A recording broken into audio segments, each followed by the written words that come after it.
अस्सलाम वालेकुम क्लास। आज के लेक्चर से पहले मैं आपको कुछ बता रही हूँ कि सबसे पहले आपने 10.1 के 8 क्वेश्चन तो काफ़ी इजी थे, जिनको हमने सिंपल इंटीग्रेशन से कर लिया। लेकिन आज हम स्टार्ट करेंगे question number 9। Student question number 9 ये आपके पास कंप्लीट इसका एक्सरसाइज है। आज हम करेंगे क्वेश्चन नंबर 9। क्वेश्चन नंबर 9 का स्टार्ट आप यहीं से लेंगे। कैसे है? Integral 0 to 4 and integral y/2। ठीक है, इसका अपर वैल्यू क्या है 2 e⁻x² dx और dy। इसको मैंने इंटीग्रेशन कोई भी किसी भी i के इक्वल रख लिया। तो स्टूडेंट अगर आप इन दो लाइंस को नहीं करना चाहते, ठीक है, तो इन दो लाइंस की जगह स्टार्ट पे आपने क्या करना है? सबसे पहले तो मैं आपको एक रीज़न बताऊं कि उन्होंने कहा dx से इसको इंटीग्रेट करें। dx से इंटीग्रेट ये नहीं होगा, क्यों? क्योंकि देखें, एक एक्सपोनेंशियल फंक्शन, देन उस वेरिएबल के ऊपर पावर, ठीक है, इस तरह का फंक्शन जो है वो इंटीग्रेट नहीं होगा। आपको पता है कि e⁻x की इंटीग्रेशन e⁻x होती है, लेकिन e⁻x² की इंटीग्रेशन आपने नहीं पढ़ी। एक फंक्शन के ऊपर एक वेरिएबल और वेरिएबल के ऊपर एक पावर। तो इसलिए अगर हम इस क्वेश्चन को इजीली सॉल्व करना चाहते हैं तो हम dy को पहले लिख लें और dx को बाद में लिख लें। क्यों? क्योंकि जब हम dy को पहले लिखेंगे तो dy के अकॉर्डिंग x वाली सारी वैल्यू कांस्टेंट हो जाएगी और एज इट इज़ बाहर आ जाएगी। तो इस तरह से हम इसकी इंटीग्रेशन नहीं करेंगे। तो स्टूडेंट इसके लिए हमें सबसे पहले इंटरचेंज करना पड़ेगा dx को dy से।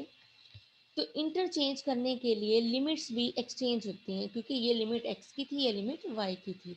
तो ये लिमिट सिंपल आपने इस तरह से नहीं करनी कि ये लिमिट आप उठा के बाद में लिख दें और ये लिमिट आप पहले लिख दें, ठीक है। तो सबसे पहले आप क्या करेंगे, इस लिमिट को चेंज करने का मेथड आप एक ग्राफ के ज़रिए से सीखेंगे। इस ग्राफ के लिए मैंने यहाँ पे तो ग्राफ नहीं बनाया, ग्राफ के लिए मैंने आपको एक सेपरेट वीडियो सेंड की है। तो सबसे पहले उस वीडियो को देखें जिसमें मैंने इसकी लिमिट को एक्सप्लेन किया हुआ है, ठीक है। तो स्टूडेंट आपको वहाँ से मेथड तो समझ आ जाएगा, लेकिन मैं आपको यहाँ पर ओरल वे में बता देती हूँ। तो देखिए हम क्या करेंगे इस क्वेश्चन में, ज़रा क्वेश्चन को देखें। तो क्वेश्चन ये है कि यहाँ पर आपने 0 से 4 एक लाइन ड्रा करनी है, ठीक है, 0 से 4 तक। तो उस ग्राफ में मैंने एक ग्राफ बनाया एक्स एक्सिस और वाई एक्सिस का। तो 0 से 4 लाइन जो है वो वाई एक्सिस को कट करते हुए एक्स एक्सिस के पैरेलल बनेगी। तो मैंने लाइन इस तरह से 0 से 4 पे बना दी। उसके बाद स्टूडेंट्स ये देखिए आपने क्या किया, एक्स ये लिमिट किसकी है? dx की है ना ये लिमिट। ये देखिए मैंने लिखा एक तो x की limit x is equal to y/2 है और दूसरा x की लिमिट है 2, ठीक है। और y की लिमिट कहाँ से कहाँ तक है? 0 से 4 तक। तो स्टूडेंट इसके लिए मैंने देखिए क्या किया, इस ग्राफ के लिए यहाँ पे तो सिंपल लिख दिया गया ना, same region is also bounded at this and this. तो आपने उस ग्राफ के जरिए से लिमिट को चेंज किया। अब देखें x की लिमिट आई 0 से 2, यहाँ पर डायरेक्ट लिखा हुआ है x की लिमिट आई 0 से 2। देखें x की जगह 0 से 2 लिख दिया और y की लिमिट 0 से 2x आई। और 2x किस तरह से आई? ये 2 आपके पास उधर चला जाएगा और y is equal to 2x बन जाएगा। तो स्टूडेंट उस ग्राफ में मैंने y is equal to 2x की पहले एक लाइन ड्रॉ की, और यानी कि ये चीज़, ठीक है, और उसके बाद 0 से 4 तक एक लाइन को ड्रा किया, ठीक है। तो अब यहाँ पर आपने एक चीज़ नोटिस की होगी कि उस ग्राफ में मैंने बाउंडेड रीजन लिया, मैंने कॉमन रीजन लिया कि कहाँ से कहाँ तक है, ठीक है। उस वैल्यू में मैंने एक पट्टी ड्रॉ की और वो जिस जिस पॉइंट को टच कर रही है उस पे आपने देखेंगे उस वीडियो में कि 0 से 2x वाई एक्सिस की पट्टी जो थी वो कर रही थी, और x आपके 0 से स्टार्ट हो रही थी और x का एंडिंग पॉइंट यहाँ पर देखें 2 है। इससे ज़्यादा वैल्यू नहीं है आपके पास। तो ये वैल्यू आ गई 0 से 2। इस वीडियो को आपने वहाँ पे अंडरस्टैंड करना है। और अगर किसी स्टूडेंट को समझ नहीं आती है, ठीक है, आपने उस वीडियो के साथ साथ खुद ड्रॉ करना है। जिसको समझ नहीं आएगी वो ग्रुप में मुझसे पूछेगा क्वेश्चन कि ये पॉइंट हमें समझ नहीं आया। ठीक है, उसके बाद जब यहाँ तक आ गए तो वैल्यू आगे सिंपल इंटीग्रेशन की है। अब जब y के अकॉर्डिंग करेंगे तो ये x वाली वैल्यू जो है वो कांस्टेंट हो जाएगी, जो कि बाहर आ जाएगी। तो यहाँ पर 1 रह जाएगा, 1 की इंटीग्रेशन y होगी और लिमिट लिख ली 0 से 2x। E power x square as it is लिखा मैंने, अपर लिमिट पुट की y की जगह। ठीक है, तो यहाँ पर अपर लिमिट पुट कर दी, ये तो वैसे ही बाहर कांस्टेंट था, बाहर आ गया। Upper limit minus lower limit put की, ये आंसर आ गया। स्टूडेंट अब डी एक्स के अकॉर्डिंग करेंगे। अब देखें डी एक्स के अकॉर्डिंग हमें इजी कैसे हो गया कि ई पावर एक्स का डेरिवेटिव क्या, ई पावर एक्स की इंटीग्रेशन क्या होती है, ई पावर एक्स। अब देखिए ई पावर एक्स स्क्वायर और इसका आगे डेरिवेटिव। स्टूडेंट अगर एक इंटीग्रेशन का यानी एक्सपोनेंशियल फंक्शन का आगे डेरिवेटिव हो लिखा, तो उसकी इंटीग्रेशन भी वही टर्म होगी। इसकी अपर लिमिट पुट की, इसकी लोअर लिमिट पुट की, और ये आपके पास आंसर आ गया।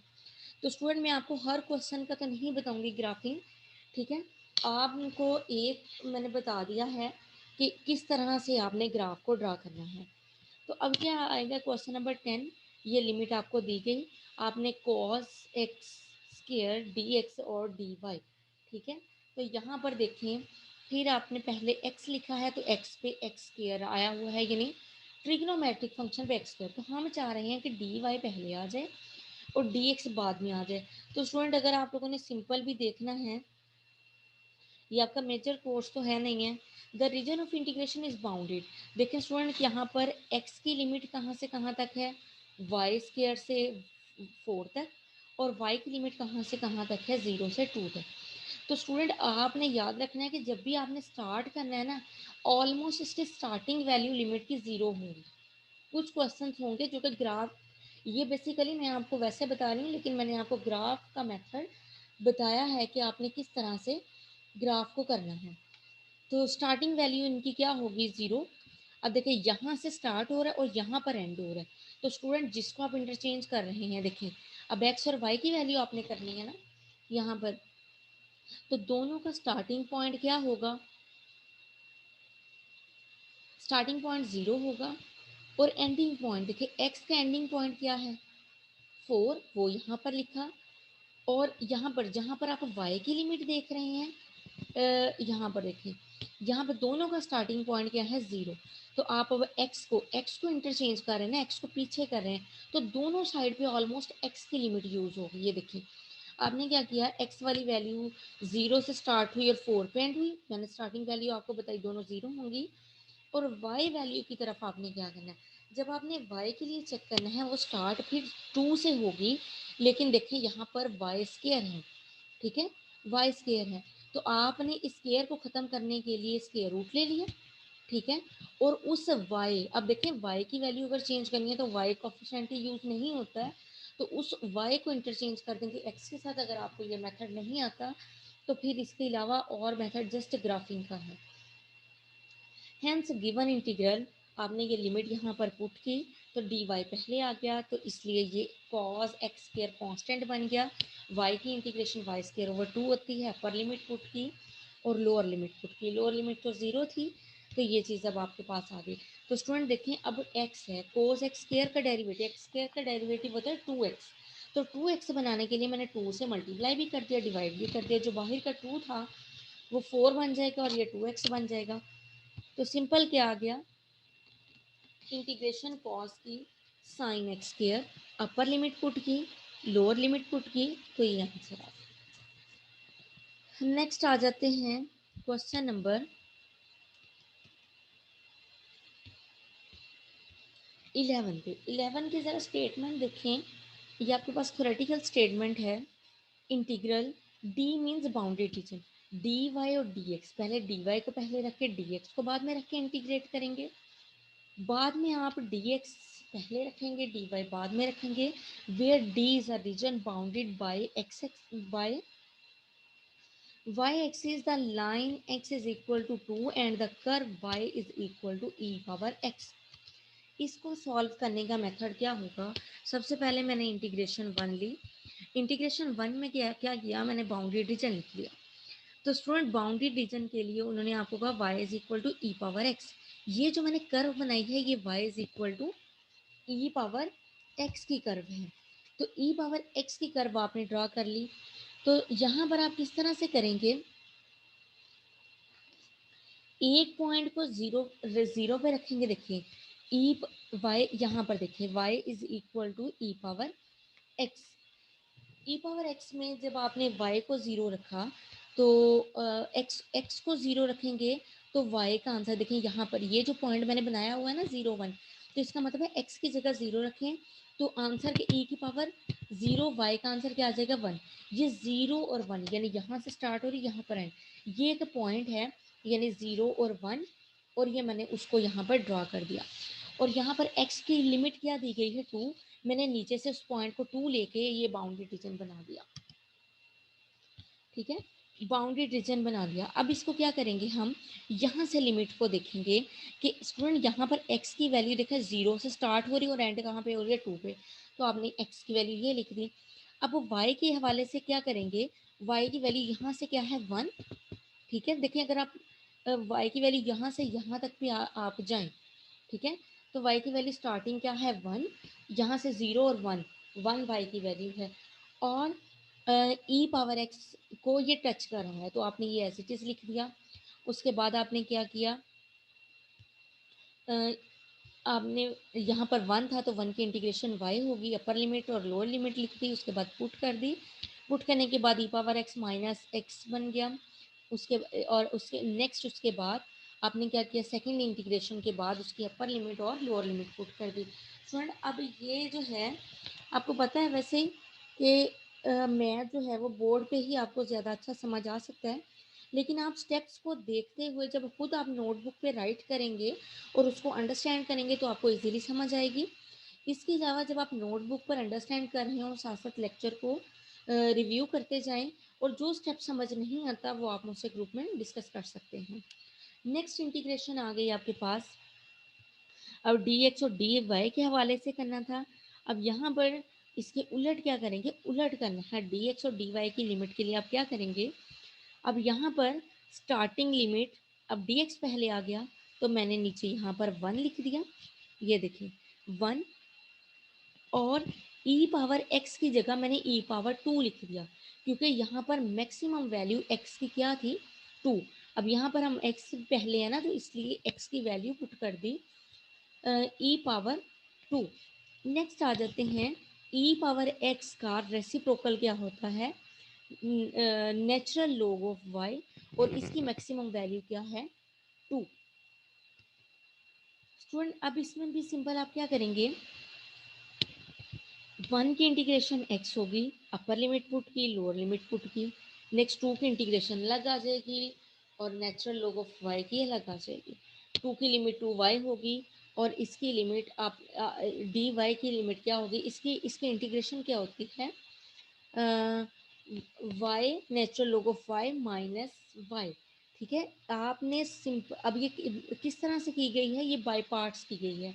तो स्टूडेंट इंटीग्रेशन बाय पार्ट्स आपने फर्स्ट सेमेस्टर में पढ़ी थी कि इसको फंक्शन आप अगर सेकंड फंक्शन ले लें और इसके साथ वन वन एक से फर्स्ट फंक्शन उसको कंसीडर कर लें वन को, और इसको कंसीडर कर लें सेकंड फंक्शन, तो फर्स्ट की इंटीग्रेशन सेकंड, वैसे इंटीग्रेशन ऑफ सेकंड और derivative of first, derivative of first इसको कैंसिल कर देगा, जस्ट वाई रह जाएगा।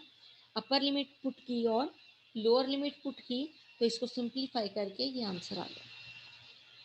सिमिलरली 12 क्वेश्चन, 12 में भी हमने क्या किया, डी आर और डी थीटा था, तो हमने सबसे पहले आर स्केयर की कॉस थीटा, डी आर और डी थीटा था, सबसे पहले डी आर की इंटीग्रेशन की तो जो कि आर क्यूब ओवर 3 आ गई, डी थीटा वैसे रहा, अपर लिमिट पुट की लोअर लिमिट पुट की, कॉस की इंटीग्रेशन साइन होती है इसलिए अपर लिमिट और लोअर लिमिट पुट की तो आपके पास आंसर आ गया सिंपल।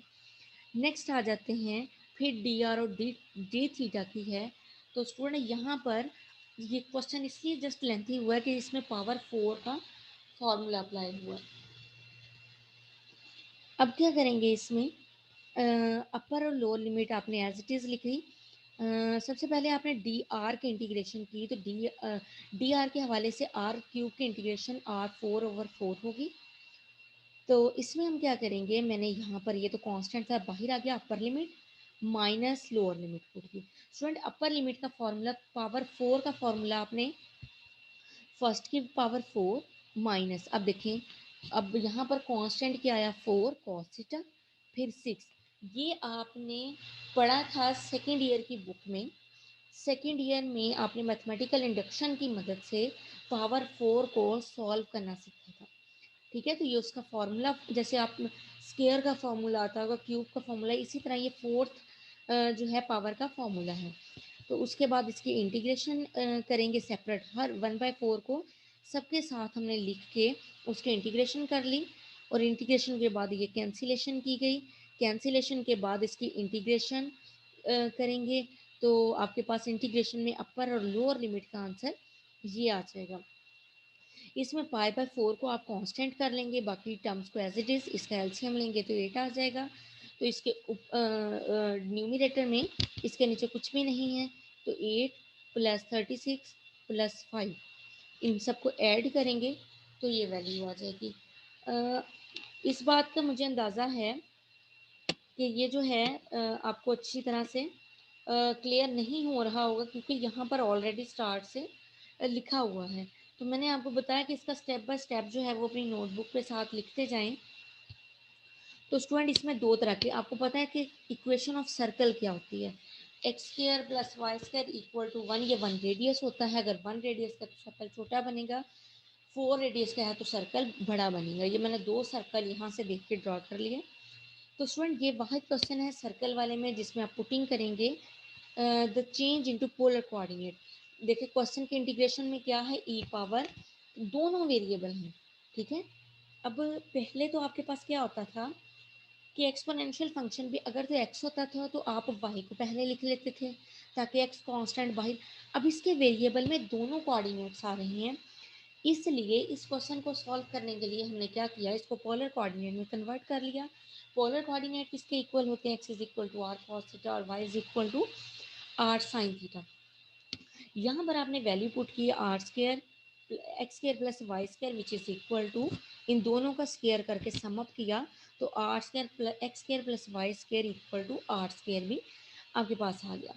एंड dx और dy को जब आप मल्टीप्लाई करेंगे ना, देखिए अब यहाँ पर जो dx dy था स्टूडेंट्स, तो इसको अगर हमने क्वेश्चन को r थीटा की फॉर्म में कन्वर्ट किया है, तो dx और dy को भी तो r थीटा की फॉर्म में कन्वर्ट करेंगे। तो इसलिए dx और dy किसके इक्वल होता है, r dr और r थीटा।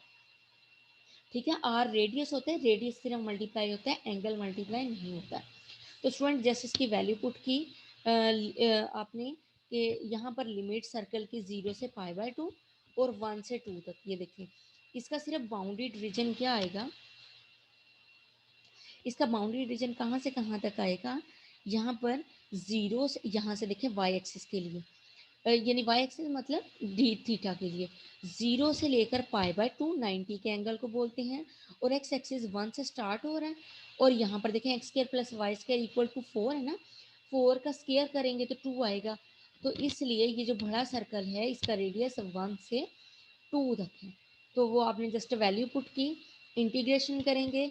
इंटीग्रेशन किस तरह से की आपने, सबसे पहले 2 से मल्टीप्लाई और डिवाइड करके 2r बना दिया, इसकी इंटीग्रेशन एज इट इज़ होगी, और इसकी अपर लिमिट पुट करेंगे और लोअर लिमिट पुट करेंगे तो ये आपके पास आंसर आ जाएगा। नेक्स्ट क्या करेंगे, इस क्वेश्चन को भी जहाँ पर आपके पास सर्कल रेडियस या सेंटर का जिक्र किया होगा उस क्वेश्चन को आप पोलर कोऑर्डिनेट में कन्वर्ट करेंगे।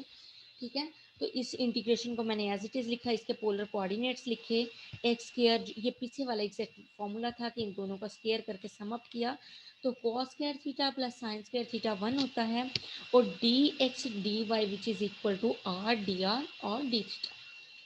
आई इज इक्वल टू, यहाँ पर वैल्यू पुट की आपने, सर्कल की लिमिट क्या होती है पूरे कंप्लीट सर्कल की 0 से, यहाँ वहाँ पे तो लिमिट दी हुई थी ना, यहाँ पर कंप्लीट सर्कल यानी डिस्क की बात कीजिए, क्लोज डिस्क की, तो क्लोज डिस्क की लिमिट क्या होती है 0 से पाई तक, और रेडियस 0 से a तक जाएगा।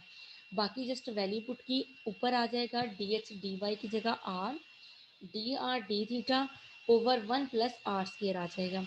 तो स्टूडेंट इसके लिए हम क्या करेंगे, हमने इसकी इंटीग्रेशन की, तो इसकी इंटीग्रेशन अगर नीचे वाली वैल्यू का ऊपर डेरिवेटिव हो, ठीक है, तो वो आता है नेचुरल लॉग। एक वैल्यू है उसका ऊपर डेरिवेटिव है, तो नेचुरल लॉग 1 + r² आ गया। अपर लिमिट पुट की, लोअर लिमिट पुट की, log 1 0 होता है, तो ये जस्ट आ गई। अब इसकी इंटीग्रेशन हम करेंगे। इसकी इंटीग्रेशन के लिए हमने क्या किया, यहाँ पर देखिए, यहाँ पर ये तो थीटा है, ठीक है, यहाँ पर सारा ए है, तो ये पूरा का पूरा कांस्टेंट होगा, तो यहाँ पर 1 आ जाएगा, यानी थीटा ये सारा कांस्टेंट होके बाहर आ जाएगा। थीटा की इंटीग्रेशन 1 की इंटीग्रेशन थीटा होगी, थीटा की जगह वैल्यू अपर लिमिट और लोअर लिमिट पुट की, तो ये आंसर आ गया, 2 2 से कैंसिल हो जाएगा। तो इंटीग्रेशन स्टूडेंट 10.1 एक्सरसाइज जो है, आपने जस्ट इसके मैंने 15 क्वेश्चन आपको करवाए हैं, तो इसके जस्ट इस एक्सरसाइज के आप 15 क्वेश्चन ही अटेम्प्ट करेंगे। मैंने आपको बताया कि ये बोर्ड जो है बाकी सब्जेक्ट्स तो आपको समझ आ जाएगी, लेकिन इसको आपने स्टेप बाय स्टेप साथ साथ करना है, और जिस स्टूडेंट को प्रॉब्लम हुई वो मुझसे डिस्कस कर सकता है। अल्लाह हाफिज़।